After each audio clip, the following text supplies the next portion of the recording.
దేవునికి మహిమ ఘనత ప్రభావములు కలుగును గాక. అందరూ కూడా దేవునికి మహాకృప చేత శ్రేష్టమైనటువంటి ఆయన యొక్క ధన్యతలో మరి భద్రపరచబడి ఉన్నారని నేను నమ్ముచూ ఉన్నాను. ఆయన యొక్క బాహువుల కింద భద్రపరచబడి ఉన్నారని నమ్ముచూ ఉన్నాను. కృపాక్షేమములో దేవుడు మీ వెంట ఉంచుతున్నాడని నమ్ముచూ ఉన్నాను. ప్రియ సహోదరుడా, సహోదరి, ఈ విధంగా దేవుని యొక్క కృపలో మనము పాలివారమై ఉండుట దేవుడు మనకి ఇచ్చినటువంటి ధన్యత. ఈ ధన్యతను బట్టి మనం జీవిస్తున్నాం, ఈ ధన్యతను బట్టి మనం బ్రతుకుతున్నాం. అలాగే దినములన్నీ కూడా అలాగే మనం ఉండాలి. అలాగే దేవుని యొక్క కృప చేత మనము భద్రపరచబడుతూ ఉండాలి. దేవునిలో కట్టబడుతూ వర్ధిల్లుతూ ఉండాలి. ప్రియ సహోదరుడా, అందుకనే మా యొక్క ఈ ప్రయాస, అందుకనే మా యొక్క ఈ ఆలోచన. ఉదయముననే మీ హృదయాన్ని దేవుని యొక్క మాట చేత, దేవుని యొక్క వాక్యము చేత నింపాలని. ఎందుకంటే మరి మత్తయి సువార్త 15:18 నోట నుండి బయటికి వచ్చినవి హృదయములో నుండి వచ్చును, ఇవే మనసుని అపవిత్రపరచునని మీరు గ్రహింపరా. చూడండి, నోటి నుండి బయటికి ఏదైతే వస్తుందో అది హృదయంలో ఉంటేనే బయటికి వస్తుందండి. అది హృదయంలో లేకపోతే నోటి నుండి బయటికి రాదు. ఏదో అంటుంటాం, అలాగనేసామండి, ఇలాగనేసామండి అంటుంటాము, కానీ నిజానికి ఆ హృదయంలో ఉన్నటువంటి మాటే, అది చెడైతే చెడుగా బయటికి డెలివరీ అవుతుంది, మంచి అయితే మంచిగా బయటికి డెలివరీ అవుతూ ఉంటుంది. అది మన హృదయంలో నింపబడిన దానిని బట్టి బయటకు వస్తూ ఉంటుంది. అయితే మన హృదయంలో ఏమి నింపబడింది అని మనము ఖచ్చితంగా పరిశీలన చేసుకోవాలి. ఎప్పుడండి? బయటికి డెలివరీ చేసే సమయంలో, మన నోటి మాట ద్వారా బయటికి వ్యక్తం చేసేటప్పుడు దానిని మనము చాలా కేర్ఫుల్ గా, ఎస్ ఇది సరైనదే అనుకుంటే మాత్రమే మరి డెలివరీ చేయండి. వన్స్ దాన్ని అవుట్పుట్ వచ్చేసిన తర్వాత, ఆ రిజల్ట్ వచ్చేసిన తర్వాత దాన్ని మార్చడము ఎవరి వల్ల కాదు. కాబట్టి వెనక్కి తీసుకోవడం కూడా కాదు, వెనక్కి తీసుకోవడానికి కూడా అవ్వదు. ప్రియ సహోదరుడు, కాబట్టి హృదయము దేనితో నింపబడుతుందో దాన్ని బట్టి ఆలోచన చేయండి. ఉదయముననే దేవునికి వాక్యము చేత మీ హృదయం నింపబడాలనే ఉద్దేశముతో ఉదయమనే ఈ వాక్యాన్ని మీ ముందుకు తీసుకొస్తున్నాం. అప్పుడు మీ హృదయంలో ఈ వాక్యము నింపబడినప్పుడు మీరు మీ నోటి నుంచి వచ్చే ప్రతి మాట కూడా ఎలా ఉంటదంటే దేవుని యొక్క మాటగా ఉంటది, దేవుని చిత్తమునకు లోబడిన మాటగా ఉంటది, దేవుని యొక్క ఆజ్ఞకు అనుగుణమైనటువంటి మాటగా ఉంటది.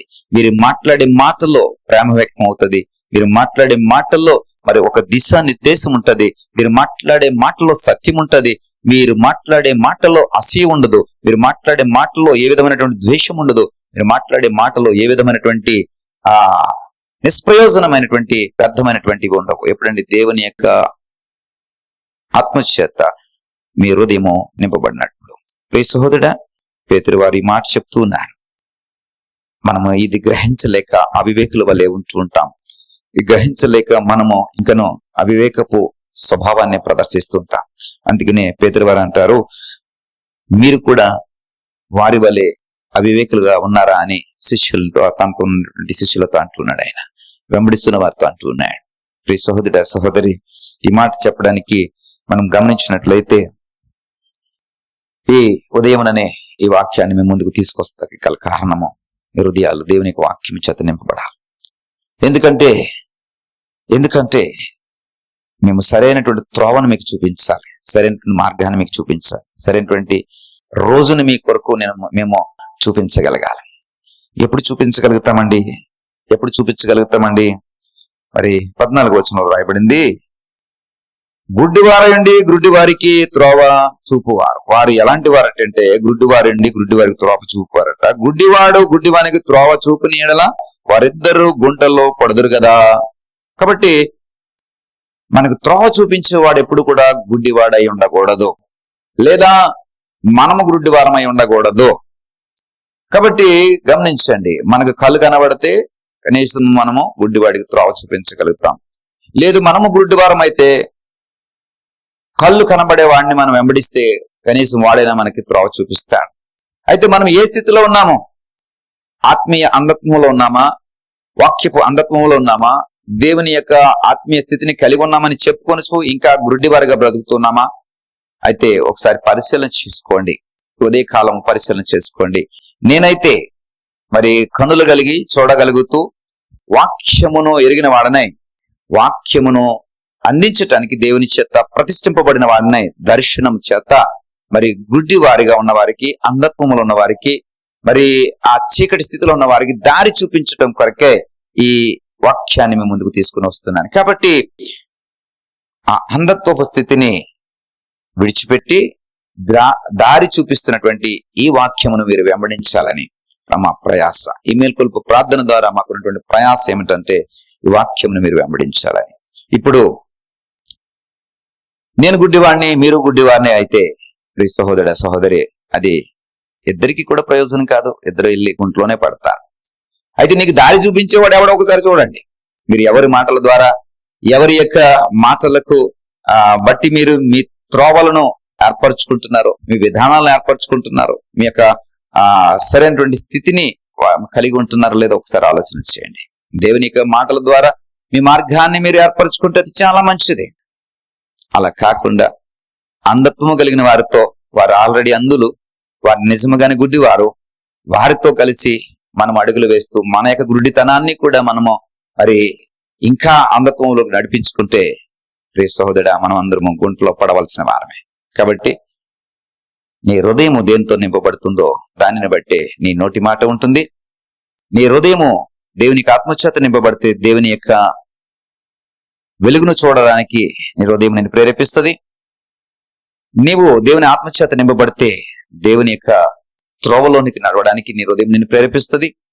అంతేకాదు, నీకు త్రోవ చూపించేవాడు నీ దేవుడని యేసయ్యని, నీకు త్రోవ చూపించేవాడు దేవుని యొక్క వాక్యమని వెరిగి ఉన్నట్లయితే నీ అంధత్వాన్ని విడిచి ఈ వాక్యంలోనికి రా. అలా కాకుండా నేను ఆ గుడ్డివాడితోనే పోతాను, అంధత్వంతోనే ఉంటాను అనుకుంటే ప్రియ సహోదరుడా, చేయగలిగేది ఏమి లేదు. పేతురు వారు చాలా క్లియర్ గా చెప్పారు ఏమిటంటే మనం ఇద్దరు కలిసి గుంటలో పడతారని. ప్రియ సహోదరుడా సహోదరి, గుంటలో పడిన తర్వాత దానికి ఇంకా ఏమాత్రము కూడా విరుగుడు ఉండదు. దానికి ఏ విధమైనటువంటి గుంట అంటే నరకంలో పడతారని అర్థం. ప్రియ సహోదరుడా, అక్కడ ఏ విధమైనటువంటి ఓదార్పు ఉండదు, ఏ విధమైనటువంటి సహాయం అక్కడ దొరకదు, ఏ విధమైనటువంటి పరిస్థితులు అంటే నిన్ను ఓదార్చేటటువంటి పరిస్థితులు కూడా ఇక్కడ ఈమెకు దొరకవు. కాబట్టి నిన్ను దారి చూపిస్తున్న వాడు సరైన వాడైనప్పుడు నువ్వు వాడి వెంట వెళ్ళడానికి ప్రయాసపడి ఉండు. అది నిన్ను సరైనటువంటి గమ్యానికి చేరుస్తుంది, సరైనటువంటి లక్ష్యానికి నిన్ను చేరుస్తుంది. నిన్ను మరి నీ జీవితాన్ని కూడా ఫలభరితంగా ప్రయోజనకరంగా మారుస్తుంది. దేవుడి ఇచ్చిన మాటలు దీవించును గాక. నీ కొరకు ప్రార్థన చేస్తా. దయగల తండ్రి, కృపగల దేవా, ఈ ఉదయమునని మీరు మా అందరితో మాట్లాడి ఉన్నారు. అవును ప్రభా, మా హృదయంలో ఏది నింపబడిందో దాన్ని బట్టి మా నోటి నుండి మాట వస్తుంది. ఇప్పుడు మీ మాట నేను మాట్లాడుతున్నాను, ఈ బైబిల్ పట్టుకుని నేను మాట్లాడుతున్నాను, ఈ పులిపెట్టిన అనుకుని నేను మాట్లాడుతున్నాను. గల కారణం నా హృదయంలో నీ ఆత్మ నింపబడింది. దాన్ని బట్టే నీ మాటలు నేను మాట్లాడుతున్నాను. ఇదిగో ప్రభా, నీ వాక్యము మాకు త్రోవ చూపిస్తుంది, నీ వాక్యము మాకు వెలుగునిస్తుంది, నీ వాక్యమే మాకు మార్గమని ఇదిగో నేను నమ్మి నిన్ను వెంబడిస్తున్నా. అలా కాకుండా మేము గుడ్డివారిని వెంబడిస్తే మా అంధత్వాన్ని బట్టి, మమ్మల్ని తీసుకెళ్లేవాడు యొక్క అంధత్వాన్ని బట్టి ప్రభా మేము గుంటలో పడి మా స్థితి అంతటిని కూడా మేము పాడు చేసుకుంటాం. ఇదిగో ప్రభా, మేము వెంబడిస్తున్నది వెలుగు సంబంధమైనదని ఎరిగి, మేము వెంబడిస్తున్నది సరైనటువంటి మార్గమని ఎరిగి, ఇదిగో ప్రభా మా స్థితిని మేము సరైన రీతిలో చక్కబెట్టుకున్నట్టుకు సహాయం దయచేసి మాకు ఇవ్వబడుతున్న ప్రతి రోజును ప్రయోజనకరంగా మార్చుకున్నట్టుకు సహాయం దయచేయండి. మహిమ ఘనత ప్రభావాలు మీరే పొందుకున్నామని యేసు వారి నామమును బట్టి ప్రార్థించి వేడుకుంటున్నాం పరమ తండ్రి, ఆమేన్.